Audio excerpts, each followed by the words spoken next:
کہ لا الہ الا اللہ کہہ دو کامیاب ہو جاؤ گے.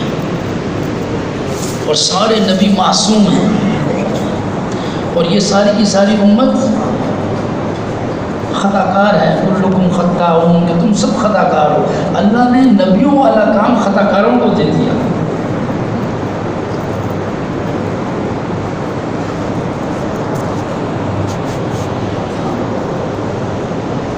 تو بہت اونچی مبارک محنت ہے. اس لیے سب سے پہلی چیز کہ جس سے آدمی اللہ کے ہاں قیمتی ہوتا ہے وہ لا الہ الا اللہ محمد الرسول اللہ ہے. اس کی وجہ سے آدمی کی قیمت. اگر جب تک ایک آدمی بھی دنیا میں کلمہ کہنے والا موجود ہے، اللہ اس پوری کائنات کو باقی رکھیں گے. سورج نکلے گا، غروب ہوگا، چاند کا نظام چلے گا، ستاروں کا نظام چلے گا، زمین اپنی جگہ پہ قائم رہے گی، سورج چاند ستارے سارا نظام چلے گا.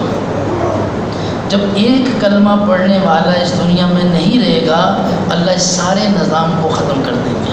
سمندروں میں آگ لگ جائے گی، آسمان گر جائیں گے، ستارے جھڑ جائیں گے، ختم.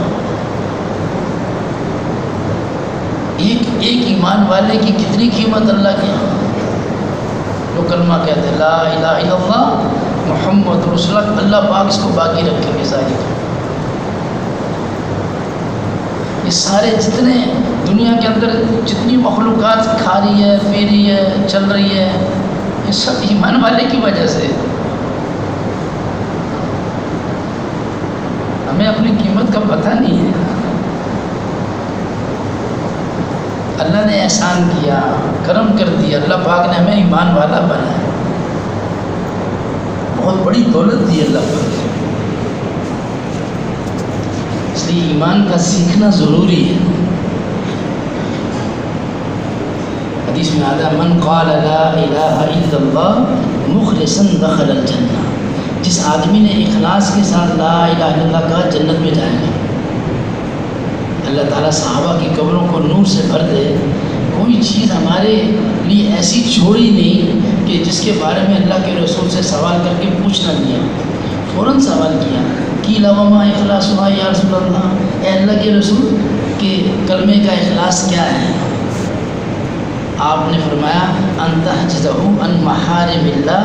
کلمے کا اخلاص یہ ہے کہ اس کو حرام کام سے روک دے.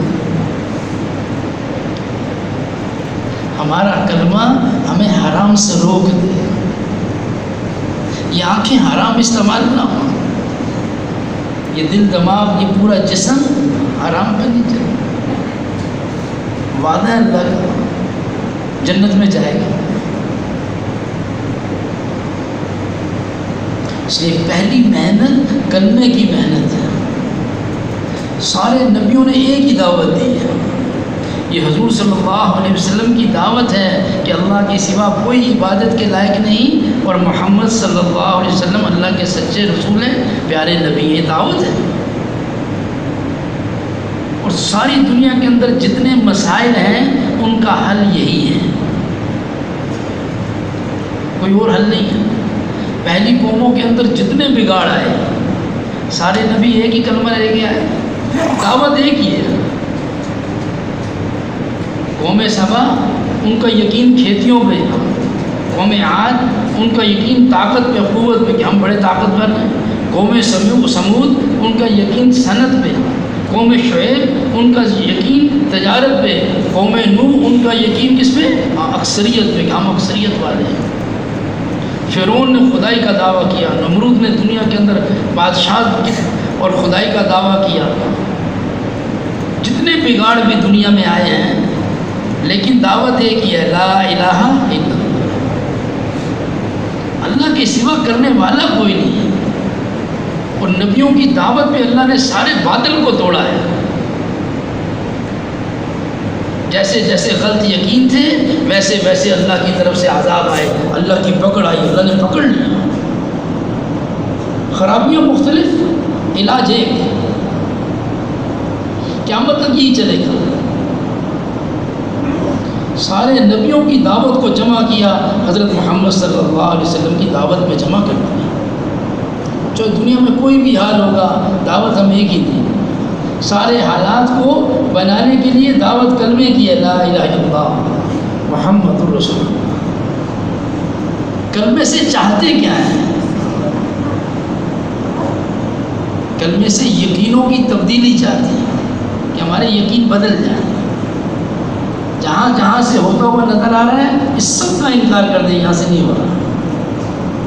نظام غیبی سے دل متاثر ہو جائے اور مشاہدے سے یقین ہٹ جائے کہ یہاں سے نہیں ہو رہا۔ جو ظاہر کی آنکھ دیکھ رہی ہے یہ دھوکہ ہے۔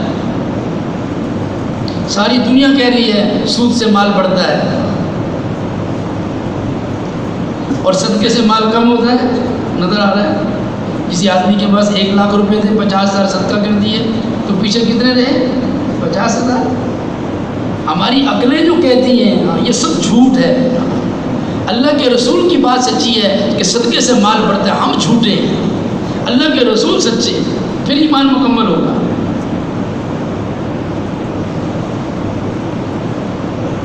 اور سود والوں کو اللہ پاک فرماتے ہیں ہم ان کو ہلاک کریں گے، ہم جڑ سے اکھیڑ دیں گے ان کو۔ ظاہر کی آنکھ سے نہیں دیکھ، جو ہوتا ہوا وہی اس کو نہیں دیکھیں گے، انکار کریں گے، نہیں ہوتا بھلے ساری دنیا کہے۔ یہ یقین، یہ مطلوب ہے یقین کہ ہمیں حضور صلی اللہ علیہ وسلم کے ارشاد پہ یقین۔ آپ نے فرمایا جو آدمی صدقہ کرتا ہے اللہ اس کو بری موت سے بچاتے ہیں، اس کا حسن خاتمہ ہوگا، اس کی موت آسن ہوگی، اچھی ہوگی۔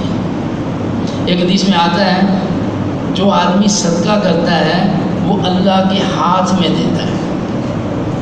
حضرت عائشہ رضی اللہ تعالیٰ عنہ صدقہ کرنے لگتی تو خوشبو لگاتی۔ کسی نے پوچھا کہ اماں جان کیا کر رہی ہو؟ تو کہنے لگی خوشبو لگا رہی ہوں۔ کہ کس لیے؟ کہ رحمان کے ہاتھ میں جائے گا۔ ہم بتاؤ کیسا یقین ہے اللہ کے رسول کی بات کا۔ اللہ ہمیں بھی نصیب کر دے۔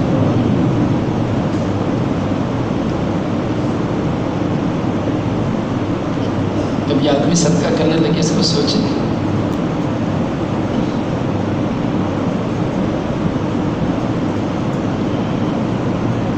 سارا غلط یقین ظاہر ساری شکلوں سے نہیں ہوتا، ساری کائنات کی نفی ہے، اس پوری کائنات سے کچھ۔ اللہ پاک جنت کو روشن کریں گے نا، سورج نہیں ہوگا وہاں، بنا سورج کے۔ سورج کی اپنی روشنی تھوڑی ہے، یہ تو اللہ کا حکم ہے، کسی سے نہیں ہوتا، ایک اکیلے اللہ سے ہوتا ہے۔ ساری مخلوق کرنے میں اللہ کی محتاج۔ اللہ صمد ذات ہے، عجیب صمد، عجیب اللہ کی صفت ہے کہ ساری کائنات کے ساری کی ساری مخلوق اللہ کی محتاج، اللہ کسی کے محتاج نہیں ہے۔ نفع یعنی پیدا ہونے میں ساری مخلوق محتاج، اللہ پیدا کرنے میں کسی کے محتاج نہیں۔ اللہ نے پہاڑ میں سے اونٹنی کو پیدا کیا بنا باپ کے، حضرت عیسیٰ علیہ السلام کو پیدا کیا، نہ ماں نہ باپ، حضرت آدم علیہ السلام کو پیدا کیا۔ اللہ کسی کے محتاج نہیں ہے۔ یہ دنیاوی نظام کی نہیں، اصحاب کہف کو کیسے زندہ رکھا، عزیر علیہ السلام کو کیسے زندہ رکھا، عجیب۔ اللہ نے سارے واقعات قرآن میں سنائے ہیں اس امت کے یقین کو بڑھانے کے لیے، ان کے یقین بڑھ جائیں، ان کے یقین اللہ کی ذات پہ کامل ہو جائے، اللہ کی سوا کسی اللہ کے غیر پہ نگاہ نہ جائے۔